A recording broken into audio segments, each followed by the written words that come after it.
shipping lane, and you have to pay us if you want to use it. That is a normal that we will never be able to accept, and that's what the Iranians are trying to get us to do. So we're doing two things about it, and we haven't talked about the second one enough. The second thing we're doing is we're going to the UN. Everybody loves the UN, right? We're trying to go to the UN, and we're saying, okay, countries of the world, condemn this. Say that it is wrong for you to put mines there. It is wrong for you to shoot at commercial vessels. Guys, that's what we're talking about here. These guys are bombing commercial vessels. They're not bombing naval vessels. They're bombing commercial tankers. It's just outrageous. That needs to stop, and it needs to end. And if it doesn't, then the world should be diplomatically and economically isolating Iran as well. But if we live in a world where global shipping lanes can be taken over by countries, that'll have a direct impact on Americans in the short and the long term, and we can't let it start by Iran doing it. And we're the only ones that can do anything about it. All right. Right there in the green. Go ahead. Yes. Mr. Secretary, does the president intend to press Beijing on its Taiwan policy when he visits China next week? I'm sure Taiwan will be a topic of conversation. It always is. As you know, we understand the Chinese understand our position on that topic. We understand theirs. And I think both parties, without getting ahead of myself of what will happen in the talks, but I think both countries understand that it is neither one of our interests to see anything destabilize happen in that part of the world. We don't need any destabilizing events to occur with regards to Taiwan or anywhere in the Indo-Pacific. And I think that's to the mutual benefit of both the United States and the Chinese. Secretary, Kara Castanova from Lindell TV. Thank you for taking my question today. How does the State Department... What happened? Why is everybody giggling? What happened? Oh. I'm sorry. Are they mean to you? No, they're not mean. Oh, okay. I don't think they are. I hope not. But I'm Kara from Lindell TV, and nice to ask you a question today, sir. How does the State Department interpret the president's recent remarks when he said, quote, the Iranian people need to have guns, and I think they are getting some guns, end quote. What did he mean, and do those comments relate to any ongoing or potential U.S. actions like supplying those weapons? Well, I think it goes back to the question I was asked a moment ago. I think the president thinks it's heartbreaking that the Iranian people are abused by this regime the way they are. In the end, I mean, this regime is not... Guys, I know I've said this. I think I said this in my hearing before the Senate when I got confirmed. I don't know of any country in the world where there's a bigger difference between the people and the people who run the country. Okay, this country is run by radical Shia clerics. And that's not what Iran and the Iranian people are. Now, they may be Shia, but they're not radicals and they're not clerics, and they just want a normal life and a regular life, and in many ways a very cosmopolitan country with an incredible history and incredible legacy and the like. So there's this huge divide between the people of Iran, whom we sympathize with, and who the president sympathizes with, because they're the ones suffering. Look, the world is a victim of Iran, okay? The world is a victim of Iran because they're terrorists, because of what they're doing now in the Straits. But the people of Iran are daily victims of the regime, and the president has deep sympathy for what they're going through. And I think he's just expressing that sympathy and that frustration that they don't have the ability to do more to get rid of this regime that has crushed this country and isolated it from the world, which is a country that shouldn't be isolated from the world because its people are phenomenal. All right. I wish I had like a dice. Go ahead. Yeah. No, right there, because I'm going to Italy. Voy a Italia. Déjame hablar con el señor. Okay. He's Italian. I know him. He used to cover Capitol Hill. You're Italian, right? For many years. For many years. Yeah, okay. Daniele Compatangelo. Thank you, Mr. Secretary. So I have two short questions for you. Oh, damn, two questions. First, as you head to the Vatican and Italy, how do you view the Pope's global role amid current geopolitical shift? And what are your objectives in Italy? Is this trip tied to recent remarks by the President suggesting Italy has not been supported as expected? And the second one is about the Hezbollah in Lebanon. On a recent interview on Fox News, you raised some concern about stronger vetting within the Lebanese armed forces.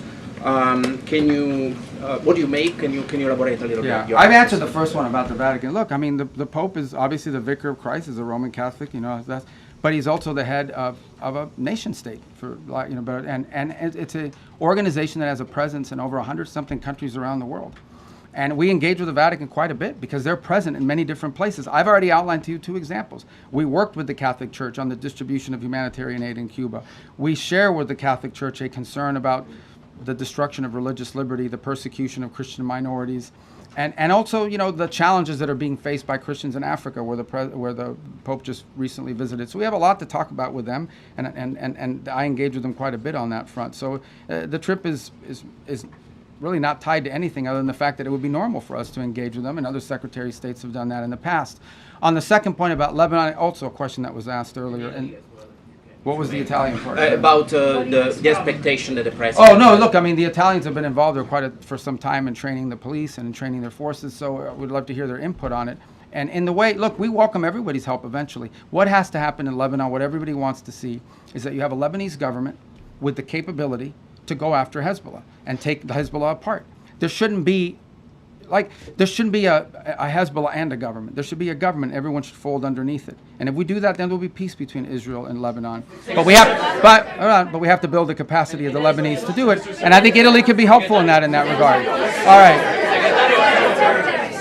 Did I call on you already? You already got a question? In the green? Did I call on you already? No. Okay, all right. Go ahead. You mentioned the UN resolution that Yes. you announced today. Can you talk about what the goal is with that resolution? And there was a similar one last month that was vetoed by China and Russia. You spoke to the Russian foreign minister. Do you have an assurance that Russia will be on board with this now? Well, we don't know. narrowed Yeah, look, resolution? I mean, everyone wouldn't want to see this vetoed again, and then we've made some slight adjustments to the language, but I don't know if it'll avoid a veto or not, but the language isn't very complicated. And I think it's a real test for the UN, right? As a function, as something that functions that can solve global problems. What is the purpose of the UN? The UN was supposed to be a place where you could peacefully resolve global conflict. Right now you have a country who is unlawfully, criminally, and illegally taking possession of an international waterway and blowing up commercial vessels and putting mines in the water. I don't know if people appreciate how outrageous this is, how unacceptable it is that any country would fire and try to sink commercial vessels or put mines in the water. Both of these things are illegal. And so we're going to take it to the UN, and we're going to give it another chance to be a forum in which we're not even asking people to commit troops to the region and help blow up the Iranian boats. All we're asking them to do is to condemn it, to call on Iran to stop blowing ships, to remove these mines, and to allow humanitarian relief to come through, because there's humanitarian aid that's trapped. That's it. This is a very modest request. And if you're telling me that the international community and hundreds of countries cannot rally behind that, then I don't know what the utility of the UN system is, if it can't even solve something as straightforward as that.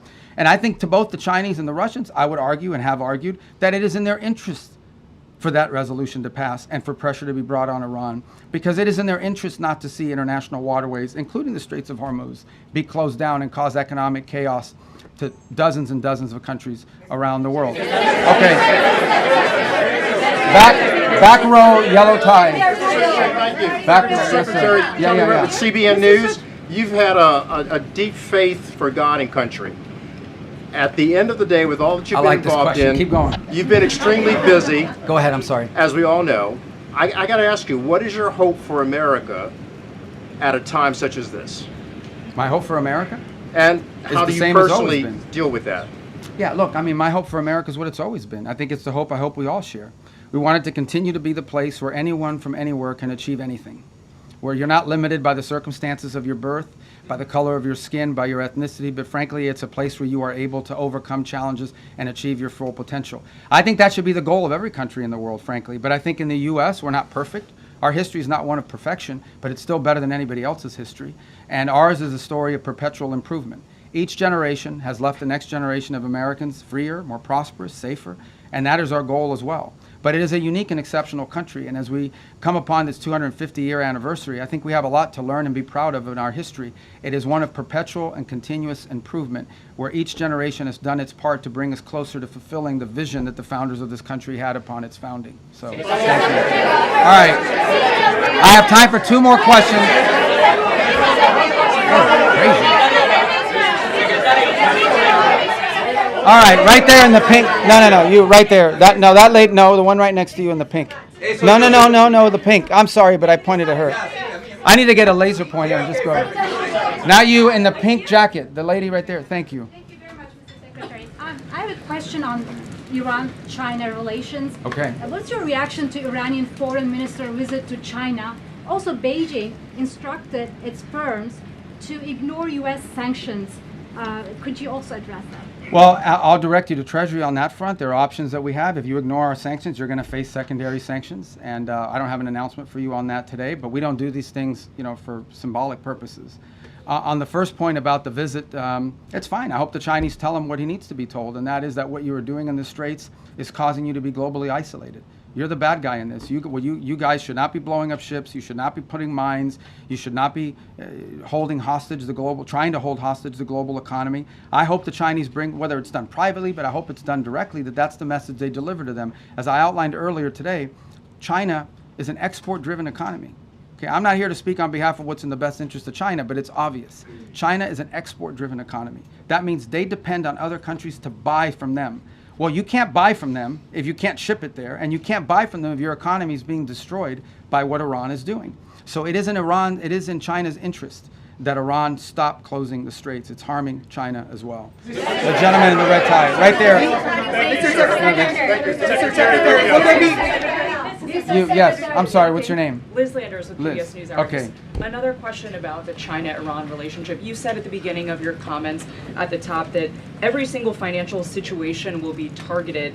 Does that include Chinese banks? Would the president sanction We're going to enforce our sanctions. Chinese banks I don't before have an announcement for you. That will have to come from Treasury. But we have sanctions in place. And sanctions don't mean anything unless, you're going to do something about them. So I think that's been clear. I think that, the Treasury will follow up with any specific announcements. Suffice it to say, we're serious about our sanctions. Then a cost needs to be imposed on Iran for what they are doing. Otherwise, if they get away with this, guys, if they get away with pulling this thing off without paying a price for it and backing down, you're going to see multiple places around the world where other countries are going to be tempted to do the same. This is unacceptable. Again, I want to reiterate the point. We keep arguing back and forth about the war and the shooting and this and that and the other. These guys are shut down an international waterway. The Straits of Hormuz do not belong to Iran.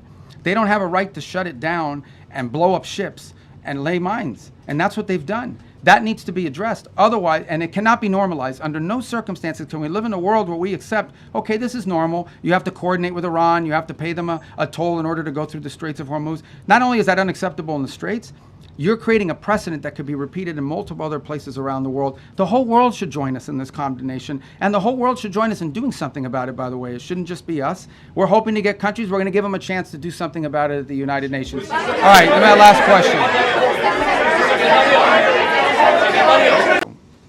But the lives of their own citizens because of this blockade. These ships, you don't leave a ship out there for this long. You start running out of food. You start running out of potable water, essential supplies. And they're at the mercy of this piracy. So what it is, it's piracy. And not only that, but some of them have been open fire on and rained down senseless attacks on several civilian ships already. So frankly, the way to put it, these are innocent bystanders. These are countries that, and ships and so forth that have nothing to do with any of this and nonetheless are being caught in the middle of it and being held hostage merely because Iran could do that, just as the regime brutally slaughtered tens of thousands of their own citizens for the crime of peaceful protest, because they're unhappy with the quality of life or the lack of quality of life in Iran today. And so they're sitting ducks. They're isolated, they're starving, they're vulnerable, and at least 10 sailors have already died as a result of the civilian sailors.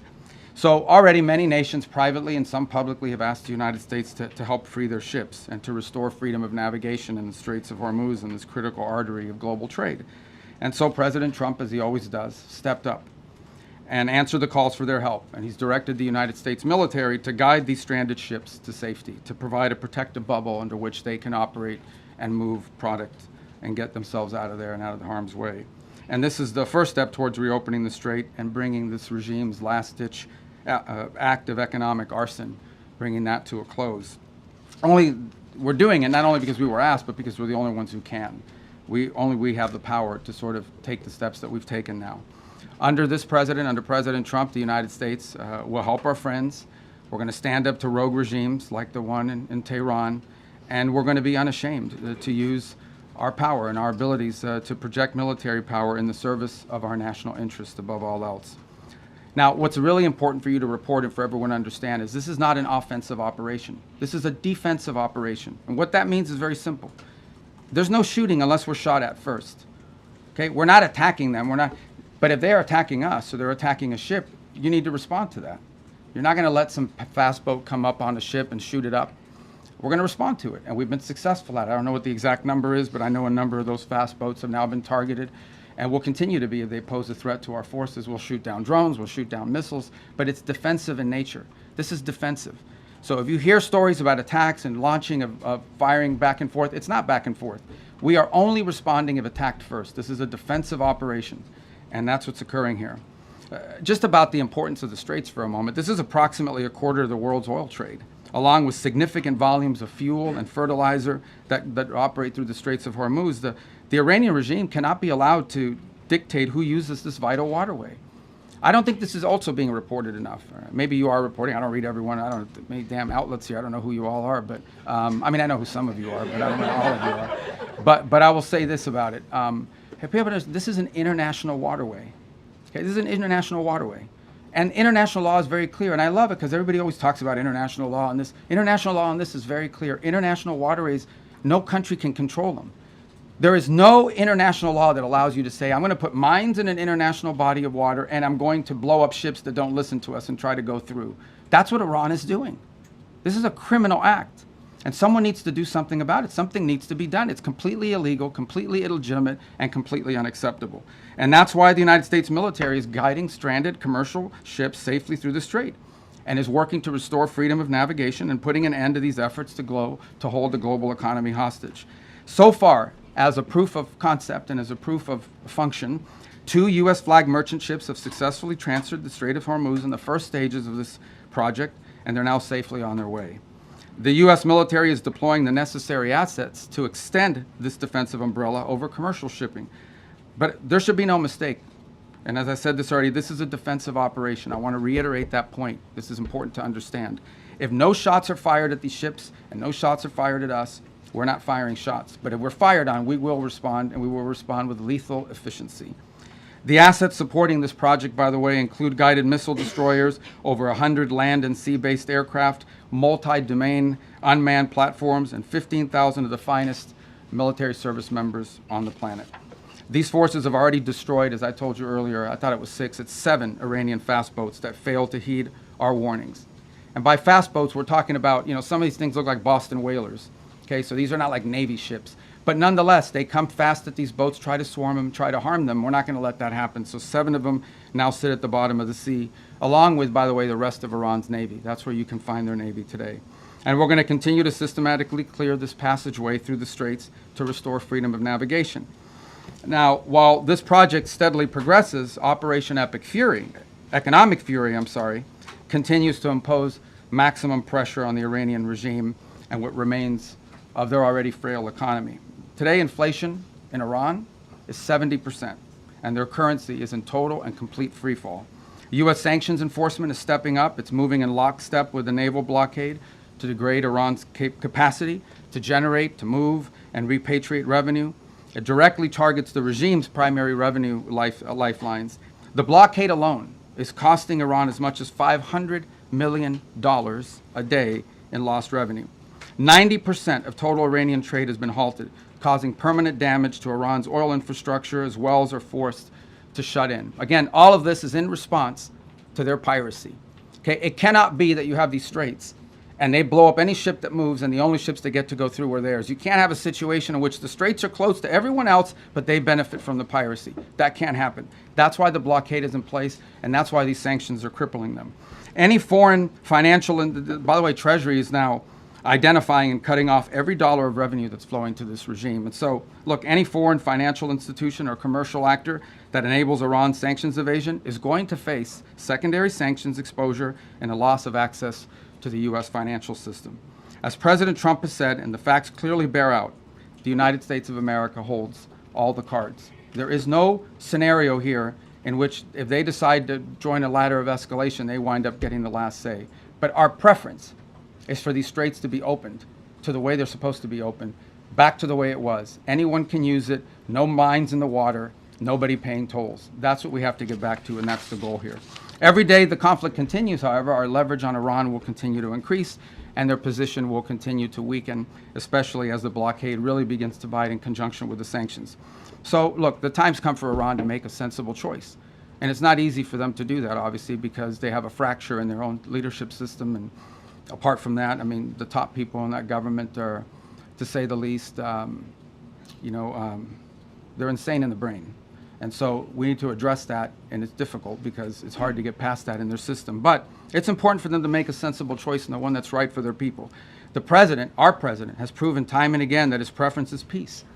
But Iran must accept the reality of this situation and come to the negotiation table and accept terms that are good for them, but ultimately good for the world. The diplomatic path, if there's a real diplomatic path, I'm not sure it's going to be one, but if there's a real diplomatic path and we continue to explore it, Steve and Jared are working on that very hard. If there is one there, it could be one that leads them to reconstruction, to prosperity, and to stability, and to not posing a threat to the world. The alternative is growing isolation, economic collapse, and ultimately total defeat. I know what the right choice is for Iran. I hope that the people over there making decisions will make the right one. The last point I would make, and it really is important for them to understand this, is they really shouldn't test the will of the United States, at least not under President Donald Trump. He has proven time and again that he will back up what he says. And if they test him, ultimately they will lose. The hard way, the easy way, the long way, the short way, they will lose. And with that, it's time for your questions. So, Catherine, why don't we start with you first? Hi, Catherine Harris. I'm an independent journalist. Secretary Rubio, have you seen any recent indications that Iran is willing to give up its nuclear weapons program that is credible, verifiable, and that would lead to an immediate de-escalation? Well, look, this is a long-standing problem for them, right? I mean, they have wanted, they have always said they don't want a nuclear weapon. That's because they've always said that, they just don't mean it. And why do you say, well, how do you know they don't mean it? Well, we don't mean it because they're doing all the things, and historically have tried to do all the things that you do if you want a nuclear weapons program. For example, they innovate and try to innovate long-range delivery missiles that now, in some cases, are capable of reaching much of Europe. They build these large underground centrifuges for enrichment activity. There are countries in the world that are involved in the enrichment business, but these guys do it in mountains and in caves and in hiding. They've always had secret components of their nuclear program undisclosed to the world. And we know for a fact that they retain highly enriched uranium at 60%, that they did so. And that has no civilian use, none, zero whatsoever. So they have an opportunity here to agree to something that will make it clear that they're not interested in a nuclear. One thing is to say we don't want a nuclear weapon. Another thing is to do the things that prove you don't want a nuclear weapon. By the way, if what Iran wants is a civilian nuclear program for power plants and stuff like that, there are a lot of countries in the world that have that, and they don't enrich. They import the enriched material. You know, they could have that if that's what they wanted, but they're not acting like that's what they wanted. They're acting like they want a military, nuclear program. That's unacceptable. So that's the process we're engaged in now. To create, that's the object of this diplomacy, is to come up with some level of understanding about what are the topics that they've agreed to negotiate on. We don't have to have the actual agreement written out, and one day this is highly complex and highly technical. But we have to have a diplomatic solution that is very clear about the topics that they are willing to negotiate on and the extent and the concessions they're willing to make at the front end in order to make those talks worthwhile. That's what Steve and Jared and the whole team is working on, and I hope to have good news on it. That's the outcome we would prefer. That's the outcome we would have preferred a year ago. That's the outcome I think most of us would have preferred a long time ago. But that's not the option they've given us given their activity. All right, there's no way I can figure out who to call on. I'm just going to press right in the middle, right there, you right there, yeah. Right in the back row. Thank you, Mr. President. I'll go to you next. I can't get everyone. All right, go ahead. Thank you, Secretary Rubio. Keep going right. Welcome to the White House. What's that? Talking to me, sir? Yeah, to you, yes, sir. Thank you. I have two questions on two separate issues that come under... Do they get two questions for these? Two questions. There's a lot of people in here. That fall under your umbrella. All right, well, you can ask me two questions. I'll give you one answer. Go ahead. Thank you very much. I appreciate and I'll pick the one I like better. Thank you, Mr. Secretary. The first has to do with the blockade. There are lawmakers from both parties who claim the blockade is an act of war. What do you say to that? And my second question has to do with the fuel embargo of Cuba. How long, Mr. Secretary, will that last? Okay, two things. All right, good. I'll answer both your questions because I like the second one too. The first one on the blockade. And so why do we have a blockade? We have a blockade because they shut down the straits. So I don't know which members of Congress you're talking to, but here's what I would ask them. I would ask everybody here. It's very simple. These guys have shut down the Straits of Hormuz. This is what Iran is saying. We will shut down the straits. No one can go through. No country in the world can go through unless we allow you to go through, and you have to pay us. But our ships can go through, meaning the Iranian ships, as much as they want. That's crazy. Who would agree to that? So how are we going to have a situation where they get to close the straits to everybody, and the only people who are allowed to go through there 100% without paying anything are the Iranians? If you do that, they'll keep the straits closed forever. They're trying to make this some new normal. Okay, under no circumstances can we ever allow them to normalize the fact that they get to blow up commercial ships and put mines in the water. So the response to that is we're going to blockade your ships. If everyone's ships are not getting out, your ships are not getting out either. That's not an act of war. That's a defensive measure. It's a counter to what they have decided to do. You know what is an act of war? Putting mines in the water. Why don't the members of Congress, whoever it is complaining about it, they should be all over that. These guys put mines in the water. That alone, mining in the water is illegal, period, under any circumstances, and they've done it. This is crazy stuff, but this is what they've done. On Cuba, oil blockade on Cuba. There's no oil blockade on Cuba per se. Here's what's happening with Cuba, okay? Cuba used to get free oil from Venezuela. Used to give them a bunch of free oil. They would take like 60% of that oil and resell it for cash. It wouldn't even go to benefit the people. So the only blockade that's happened is the Cubans have decided, the Venezuelans have decided, we're not giving you free oil anymore. And you can only imagine nowadays, the way oil prices are, no one's giving away free oil, much less to a failed regime. So the problem with Cuba is worse, okay? Their economic model doesn't work. Doesn't work. And the people who are in charge can't fix it. And the reason that I can't fix it is not just because they're communists, that's bad enough, but they're incompetent communists. The only thing worse than a communist is an incompetent one. And that's what, so incompetent communists run that country. They don't know how to fix it. They really don't. And we have 90 miles from our shores, a failed state that also happens to be friendly territory for some of our adversaries. So it's an unacceptable status quo. I will be addressing it, but not today. Okay. All right, let's go to the front, right there. Secretary Rubio. Yeah. You are going to the Vatican to meet with the Pope. Is this an attempt to smooth things over with the Pope, given the rhetoric between President Trump and Pope Leo? No, it's a trip we had planned from before, and obviously we had some stuff that happened. And no, look, there's a lot to talk about with the Vatican. I'll give you one example. The Pope just returned from a trip to Africa, where the church is growing very vibrantly. And we have shared concerns about religious freedom, freedom in different parts of the world. We'd love to talk to them about that. The topic of Cuba, we gave Cuba $6 million of humanitarian aid, but obviously they won't let us distribute it. We distributed it through the church. We'd like to do more. We're willing to give more humanitarian aid to Cuba, by the way, distributed through the church, but the Cuban regime has to allow us to do it. They won't allow us to give their own people more humanitarian aid, and we're willing to do it through the church. So there's a lot to talk about. And the president recently said that the Pope is endangering a lot of Catholics as a result of his rhetoric around the Iran war. Is that a sentiment? Well, I don't think that's an accurate description of what he said. I think what the president basically said is that Iran can't have a nuclear weapon because they would use it against places that have a lot of Catholics and Christians and others for that matter. It goes back to the central point. I think the president, without trying to speak for him, but I think I can characterize it this way. He doesn't understand why anybody, leave aside the Pope, the president, and I, for that matter, I think most people, I cannot understand why anyone would think that it's a good idea for Iran to ever have a nuclear weapon. Look what they're doing with the Straits right now. They're holding the whole world hostage. They have these sailors, on commercial ships that are going to starve to death out there. They don't care. They don't care that this is melting down the economies around the world, even of their own allies. This is what they're doing with the Straits. What do you think they would do if they had a nuclear weapon? They would hold the world hostage with that nuclear weapon. That's what they would do. They would do exactly to the world with a nuclear weapon what they're doing now with the Straits.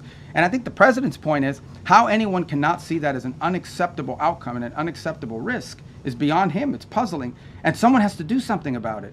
The difference between this president and like the 6 presidents that preceded him were that he's the only one that's actually been willing to do something about it. Everyone says Iran can't have a nuclear weapon, but you got to do something about it at some point. And he's been willing to address that threat. And that's what he promised he would do when he got elected, by the way, is address threats like this. I wish I knew your name. Thank you so much, Mr. Secretary. Can you put name tags on? Thank you so much, Mr. Secretary. Who are you with? I'm with Rubio Media Network. Okay. Mr. Secretary, the President has said multiple times that weapons were provided to the Kurdish groups to pass on the Iranian people. However, Kurdish political parties and the regional government says they have not received such weapons. Even some claim these weapons remain in the U.S. base in the region. Can you clarify who those weapons were given to and whether you intend to retrieve them or still want to pass to the Iranian people? Yeah, look, ultimately, what the president is expressing, and I think has repeatedly, is he wished the Iranian people had, look, he's heartbroken by these images. You think about it, you're an Iranian, okay? You're unhappy that your economy doesn't work for you. You don't have freedom. You don't have an opportunity to express yourself. You've got friends that have been shot in the head because they're out protesting. And it's heartbreaking to him to see that these people are abused in this way and have no measures to take against their own government as a result of it. By the way, this goes back, if you guys remember the protests in 2009 where they slaughtered people in the street. This is a vicious regime, guys. Okay? These are people that hang people from cranes in the town square so everyone can see.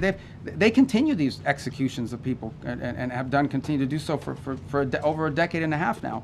And so I think what the president is expressing is the desire that he wishes the Iranian people had an ability to fight back against some of these things that are happening to them. And I would view that as distinct and separate from the specifics of this operation that was ongoing before it concluded, and certainly different from the operation that's going on now. Right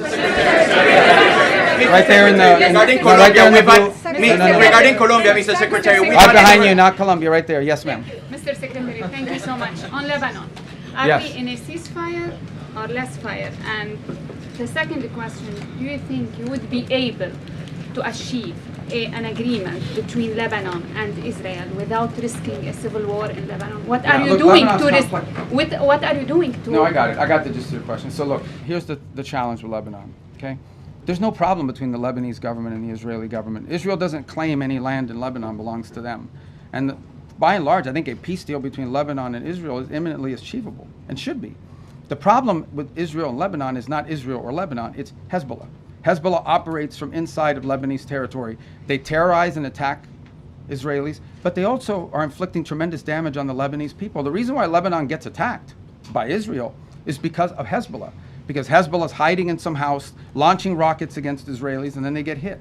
So what you're seeing now is Israeli responses to either attacks or perceived threats. And this is not new. This has been going on for a very long time. What is our hope? Our hope is to engage the Lebanese and Israeli governments under our mediation at the table to achieve this. And that is having Lebanese armed forces and a Lebanese government, not just with a willingness, but with the capability to begin to challenge Hezbollah and disarm them. Because the Lebanese people are also victims of Hezbollah.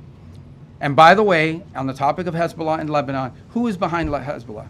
Why do they exist? They're an agent of Iran. If you go through that Middle East and you identify every problem, Hamas, Hezbollah, to some extent the Houthis, obviously, and others, behind every one of these groups is Tehran. So apart from the nuclear weapons, apart from all these other things, these guys are behind all the bad actors. Hezbollah is a wing. It's an extension of Iranian desire to destabilize the region. So we're very committed to this process. It's not going to be easy. You're asking me a complex question. You know this has been going on for a very long time. It's not going to be easy. We're going to do everything we can to make sure that both sides continue to talk so that progress can be made on some sort of permanent ceasefire that isn't constantly spoiled by Hezbollah and by Hezbollah violence. Right in the middle. Thank you, sir. I'm winging it, guys, okay? Right there, yes, sir. You mentioned the 2 U.S. ships that safely crossed the Strait of Hormuz. Are other ships being told it's safer to get back to regular levels, or are we still going to see limits in place for the foreseeable future? For obvious reasons, I'm not going to broadcast who we're talking to or who we're telling them to move. I mean, we want these operations to be safe, and I think as it unfolds and ships get through, we'll make those announcements after the fact, just for operational security purposes. But the goal here is pretty simple. Establish a zone of transit that is protected by a bubble, the United States, both naval and air assets, and then allow ships who want to move through there and get to market, to begin to increase confidence in the ability to do so. That doesn't happen in 12 hours. It takes time to set up that bubble and gain that confidence, but that's the goal. We have been in touch. We've been in touch, I don't know, with a bunch of different liners about moving, and we're hoping to continue to improve the security situation, and we'll start to see some of that movement, and we'll announce it as it happens after the fact. We're not going to be like broadcasting, hey, tomorrow at 12, ship X is going to be coming through, for obvious reasons, because that degrades the security. But we feel confident we're going to be able to achieve that. Look, it's not going to solve the whole Straits problem. It's going to solve a lot of it, but it's important to challenge what Iran is doing now. Guys, again, if you take anything away today, and I can't tell you what to write, but Iran cannot be allowed to normalize this control of the Straits. It's completely unlawful, illegal. It's outrageous. And every country in the world should be joining us and condemning it and doing something about it. But the United States has stepped up and is trying to do something about it. Secretary, regarding Colombia, Mr. Secretary, we've had several tourists. I'm sorry. We'll see if we get to Colombia today. Go ahead. You guys have an election. Why don't you wait till after your election? Mr. Secretary, John Michael Ross with Daily Mail. I was curious about your meeting with Southcom earlier. There was a picture, a map of Cuba behind you. What did you discuss with Southcom about Cuba? And do you have any updates on? I'm not going to tell you what I discussed with Southcom. but it had to do something with Cuba. No, Cuba's in Southcom. It's the closest part. And so the second point, I was there. Our ambassadors were in from the whole Western Hemisphere. I was addressing them.